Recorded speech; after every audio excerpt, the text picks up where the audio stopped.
мен жакшынакай бир салып бар. Тергейбиз мына келинме отуруп тапакай болгон. Булар кайнагаларын тергейт, кайнежелерин тергейт, аз келгенсип кайын сиңдилерин, кайын инилерин тутуп тергелеби? Рахмат Айшене, рахмат. Мамбет Токтонун апасы. Аны жанагы шарт өткөн биздин азаматыбыз Мамбет Токтон кошо кошулдар.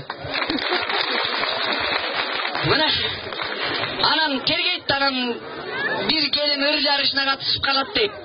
Катышып калса таалайына багалоочулар өмүр деген ырдырда дептир. Анан кайнатасынын аты Өмүр экен Кубагырдын. Анан кайнатасынын атын айтып сахнага чыгып алып өмүр деп өпкөгө кылап кантип ырдайт. Анан тергейт да келиндердин закондуулугу боюнча кыргыз салты менен тергеп деп атат дейт сахнадан минтип. Кайнатам деген кып-кызыл гүл жайнаган, кайнатам деген булбул бакта сайраган. Биягына үнүм жетпейт, айтып эле кой. Кайнатам барды тартынбастан ойноп күл, кайнатам өзү төрөтүлбөйт кайрадан дейт. Мына ушундай тамашалар бар. Анан өзүңүздөр билесиздер, мына биз да тергесек болбойт экен кээ бир жерде. Мен жакшынакай бир ырларды ырдап жүрсөм, үйлөнсөм кайнежемдин аты бири окшоп калды. Ырдай албай жүрөм. Мен азыр тергеп ырдап берем. Анан кайнежемдин атынын ким экенин сиздер таап бересиздер. Келиштикпи? Кеттик анда.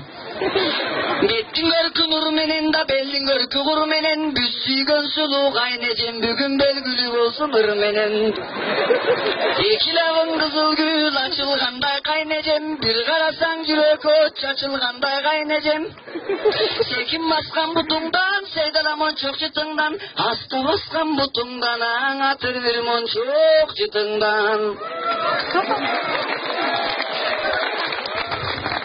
Ай тигенсип көрүнө так термет таккан тамагың, неннен алты миндик сагагың, күйөө балаңды какшаткан.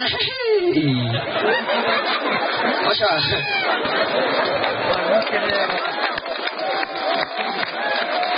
Рахмат, бар болуңуздар. Сиздердин күлкүңүздөр, сиздердин шаттыгыңыздар менин байлыгым.